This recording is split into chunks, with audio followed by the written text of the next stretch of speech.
Deep within the heart of the untamed jungle, where the dense canopy of ancient trees blocked out the sun and the air hung thick with the scent of earth and life, there existed a legend that few dared to speak of. The jungle, vast and teeming with secrets, had always been watched over by a guardian, a figure both feared and revered, whose presence was felt but rarely seen. Some said it was a spirit, others believed it to be a man who had long forsaken civilization. To the tribes that lived on the jungle's edge, it was neither myth nor mystery. It was truth. For generations, the jungle had remained untouched, shielded from the creeping encroachment of the outside world by this elusive protector. But time was a relentless force, and change was inevitable. As whispers of deforestation and exploitation grew louder, the balance of the jungle was on the verge of collapse. The animals that once roamed freely now sensed danger lurking closer with each passing day. Poachers, loggers, and treasure hunters ventured deeper into the wilderness, seeking riches hidden beneath the emerald embrace of the trees.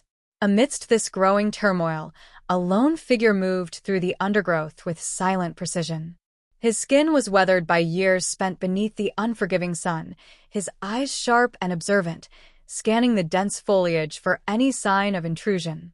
He was the last of his kind, the final link in a chain of protectors that had stretched back for centuries.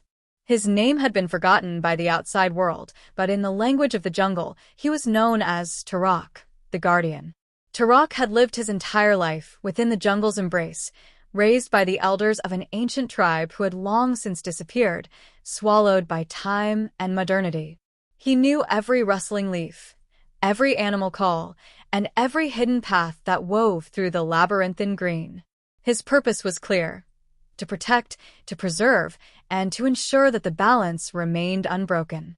But he knew his task was growing more difficult with each passing day. The first signs of intrusion had been subtle. Strangers venturing deeper than they should, drawn by the lure of rare timber or the promise of gold buried beneath forgotten ruins. But then came the machines, the monstrous, metal beasts that devoured the land with relentless hunger, carving roads where none should exist. Tarak had watched, hidden among the trees, his heart heavy with a sense of foreboding. One night, under the cover of darkness, he crept into one of the logging camps that had begun to sprout like a disease along the jungle's borders. Silent as a shadow, he moved past the guards, their laughter and the glow of their fires oblivious to his presence. He saw the devastation they had wrought: acres of fallen trees, rivers choked with silt, and the carcasses of animals left behind in their wake. Fury burned in his chest, but he knew that anger alone would not save his home. He needed a plan. Tarak was not alone in his fight. The jungle itself fought back, in ways both subtle and overt. The animals, once fearful of the growing human presence, began to resist. Elephants trampled camps, jaguars prowled closer to the edges, and the once quiet nights were now filled with sounds of defiance. Tarak felt their pain, their fear, and their determination. He was their voice, their shield, and their last hope. But the jungle's greatest enemy was not just those who sought to exploit it, it was time. Time, which eroded even the most steadfast of defenders. Tarak knew his strength would not last forever, and he wondered who, if anyone, would take his place when he was gone. He had seen the younger generations turn away from the old ways, drawn to the comforts of the outside world. Would anyone remain to fight when he could fight no more? One fateful day, Tarak discovered something that would change the course of his battle. Deep within the heart of the jungle, nestled among the roots of an ancient tree, he found a hidden relic, an artifact that spoke of the jungle's history, its power, and the true purpose of the guardians. It was said to possess the wisdom of the ancestors, a connection to the very soul of the land. With it, Tarak realized, he could rally those who had once forgotten the jungle's magic.